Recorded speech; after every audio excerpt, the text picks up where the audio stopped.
Hey folks, this is Joe with Palmetto Land Buyers and PalmettoHouseBuyers.com. And today we are going to be talking about the blog post that we recently posted on our website. And that is your ultimate guide to selling in the Emerald City. And for those of you who don't know, Emerald City is Greenwood, South Carolina. Now, Greenwood, South Carolina is not it's not as big as Columbia. It's not as big as Florence or Charleston or Greenville, but it's still a decent size town here in South Carolina. So like by South Carolina standards, it's probably a middle to like a big small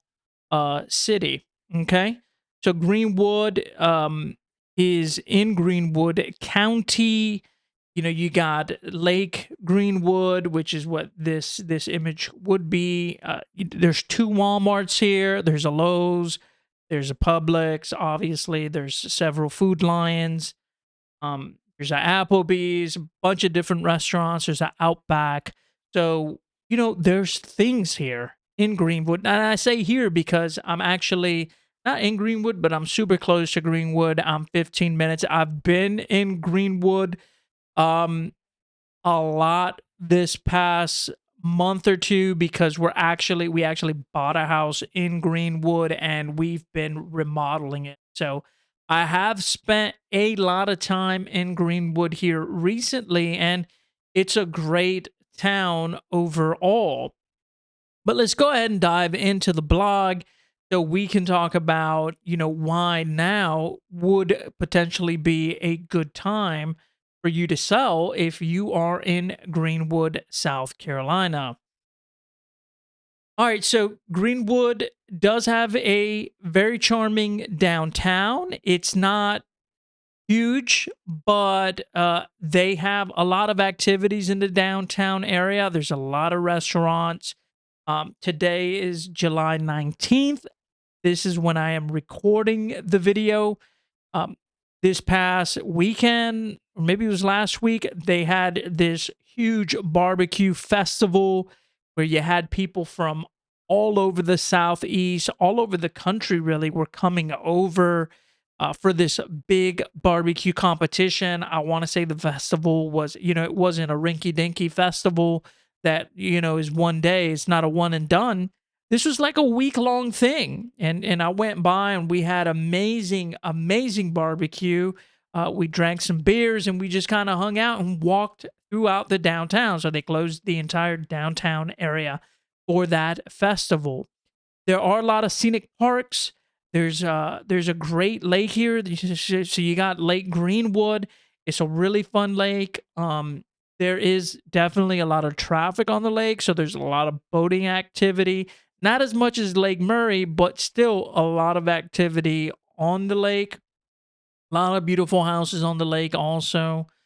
Um, some of the recent market trends in Greenwood. So we are seeing rising property values, and because of the lake, because of the growth, and because of all the festivals, and there's also the Festival of Flowers that occurs here in Greenwood, there's been a rapid appreciation of property value over the years. So the way that works is, you know, you've got supply, and the supply in Greenwood, you know, if we're talking about real estate, the supply is the existing supply of houses, and Greenwood is pretty built out. So you have a fixed supply of housing, and then you have this influx of sellers, right? And sellers represent this demand. And so the demand, because the town has grown so much and continues to grow,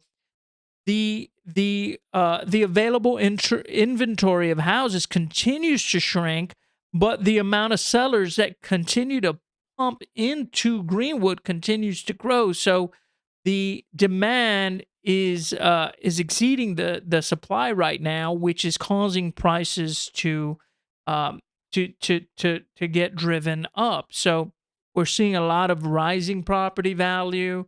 And as a result of that is the decreased inventory. So because because there's such little inventory, that's actually why the values are going up, and that's why also why there's so much buyer demand.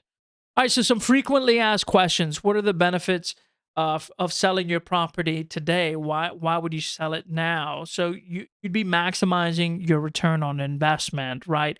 Market's up now. There's no guarantee that it's going to be up tomorrow or next month. So you should take advantage of the upturn right now. There's quick sales because we have so much demand and because inventory is low. It's a seller's market, meaning that if you're a seller, you have a lot of the leverage. So you're almost, I won't say guaranteed, but the possibility of a very quick sell is there. And then you have these favorable market conditions, right? So mortgage rates, although they're not the lowest that they've ever been, people are still hungry for housing. I some so question number 2, how can I prepare my home for a sale? So you're going to want to enhance that curb appeal, and this is probably one of the more important things you can do. Think about any purchase you make, right? Um Imagine you're going to the grocery store and I'm like, "Dude, buy this cake. This cake is delicious." But you look at the cake and it's like a jumbled mess. It doesn't matter how good the cake tastes. If it looks like ass, you're not gonna buy it, right? Same like with smell.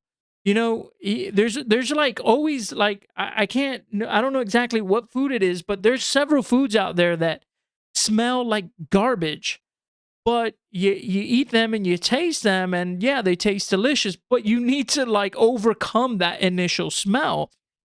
Think about a house that way. If the outside of your house looks like trash, people have to overcome that and then step foot in the house, and the inside could look like $1 million, right? It could be gold plated, everything. It could be like, the best and the prettiest house in the world on the inside. But if it looks like garbage on the outside, that is a hard hurdle to overcome for a buyer, right? So make the outside as pretty as possible. Make it prettier than the inside. If it's possible, I would say prioritize the outside. You'd also want to declutter and potentially stage. Now, if you live in the house, it's already staged, right? Staging is putting furniture in a house that would otherwise be empty or vacant. If it's your primary residence that you're selling, well, your furniture's there already, so you don't have to worry about staging it. You want to declutter it if possible, so put things away. Put them in pantries and closets if you can, and have the means of getting a storage unit. Put some of this excess stuff that we accumulate as people, put it in that storage. Make it look nice and clean and organized. And if it's empty, I would say, and you can afford the staging, stage the property. It helps, right? It helps potential buyers visually see what the house will look like furnished. Not everybody has that vision. Some people can walk into an empty house and they see it like already furnished. They see it perfect.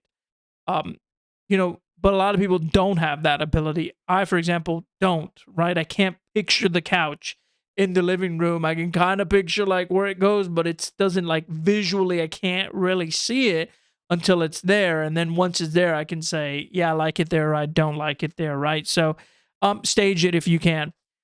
And then make necessary repairs. If you got a really messed up house, you're probably not going to be selling with a real estate agent. Regardless, you'd find like a buyer like me.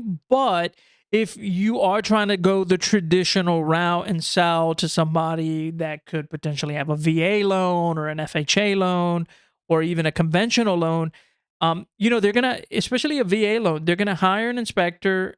The inspector's going to come to the house. They're going to do like a full inspection of the property. They're going to look at the roof. They're going to look at the attic, the basement if you have it.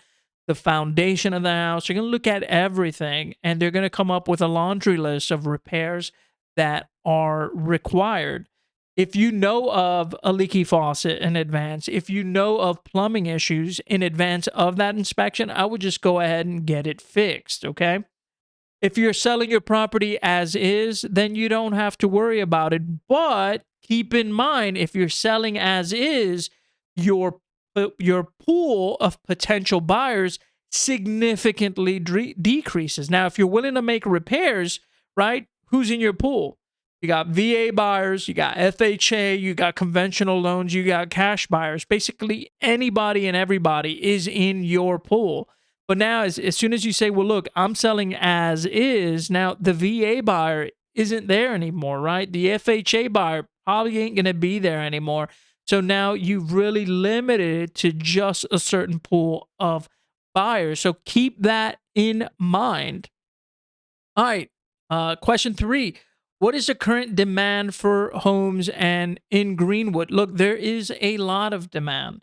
There's a lot of building, there's a lot of development in Greenwood. There are a lot of houses going up. There is a lot of demand in Greenwood. We're in the upstate. Um, Greenville, South Carolina is an hour away. Anderson, South Carolina is an hour away. Okay. There are a lot of, we're not far from Georgia. So this area here in Greenwood is a nice location with access to several metropolitan areas. There are workers coming here. There are factories here, right? So you're getting a lot of people moving into the area. Okay.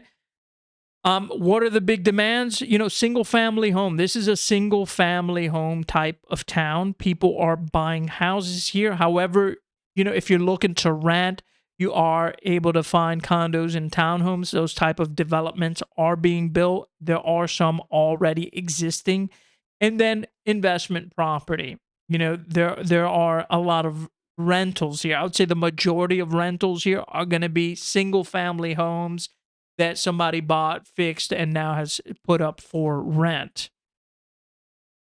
All right, what are the steps to selling my property in Greenwood? So, you can go the traditional route and hire a real estate agent. That is a sensible approach. If you're unfamiliar with the sales process, they'll walk you through it. They'll help you through it. So it'd be good to use a real estate agent. If you want to avoid using an agent because you don't want to show the property, because you don't want your neighbors to know you're selling the house, because remember, when you hire an agent, they're going to put a sign in your front yard. The house is going to get posted online. People are going to see it on Zillow. They're going to go drive by your house, right? So there, you are giving up some privacy when you sell with a real estate agent. They're going to take people to the house. They're going to show the house. They're going to see the inside of the house, right? So depending on your personal situation, you may not want to go with an agent. Then you would go with a buyer, right? And you can go with a national buyer like OfferPad or WeBuyUglyHouses.com or HomeVestors, or you can go with somebody local like myself, PalmettoLandBuyers.com, PalmettoHouseBuyers.com, where, we visit the house for one time, right? I go. So, for example, if you were to call me to sell the house, I would go to your house one time, meet you there. We talk about the house. I'll look around the house, see what kind of repairs need to be made, and then make you an offer right then and there. So you show it to one person. I don't go back again until the day of closing, just to make sure that things are the way that they were when I first visited. Okay. So you can either go the agent route or you can go the professional buyer route. But then you have to worry about setting the price. Real estate agent will help you set a price. There is no formula for setting prices. Price setting is more of an art. Typically, what an agent would do, or what I would do as a buyer, is this right here, this competitive market analysis, CMA for short. And all that is look, this is what they're doing. They're plugging in your address into the MLS, and it's going to show them everything in your neighborhood that has sold within the last 3 months, 6 months to a year. Okay. if your neighbor's house sold for, let's say your house is a 3-2 and your neighbor's house is a 3-2. It's, let's say it's the same house, right? Neighborhood of the same house. All the houses are 3-2 and they all look the same. They're all exactly the same. So what an agent does is they looks at the house and says, okay, your neighbor's house sold for 110. The other neighbor's house sold for 95,000. Considering your house and the condition compared to that house and this other house, I'm going to say your property's worth $100,000, and that's it. That's all they do. They look at what have other houses sold for in the area, and that's the primary determinant for the price that is set on your home. Now, they may also look at active listings and say, well, look, you have another neighbor, right? There's a third house that's currently for sale, and they're asking 120. Okay. You can now, as a seller, offer the same price, 120. You can offer more, which would make your house less appealing, or you could offer 115 and undercut the neighbor and capture the sale sooner, right? So a real estate agent will help you kind of navigate that and determine that property, or you, if you're savvy, can just do this online with simple research. Okay. Then you need to market your home, and, marketing your home, I recommend you hire a professional photographer, and then you start putting the information online. Now, if you have an agent, they will do all this for you. They'll charge you for the photography, but they'll post your property online. However, again, technology, computer stuff is super easy nowadays. There are subscriptions and websites where you can go and plug in your property information, and then they will go ahead and just send that info to Zillow, Trulia, Realtor.com, to all the websites, and post your house for sale online. And they'll do that for free or for a very, very low fee. Now, remember, real estate agents are not cheap. You don't pay them up front. They get paid at the closing table, but they get paid 6%. That's traditional here in South Carolina, 6% of the purchase price. So if you're selling a $100,000 house, it's $6,000. $200,000 house, $12,000. So you got to think about that. Then the negotiating process, buyers will come, they'll start making you offers on, they'll offer you a price, the amount of time for closing, other contingencies, whether the appliances are included, so on and so forth. All right. And then closing. In South Carolina, where a real estate attorney, you need a real estate attorney to close real estate here. So you'd have to hire a real estate attorney that will prepare all the documentation. They'll do all the title work. They'll make sure all the paperwork's in order, and then they'll file that at the local county's clerk of court.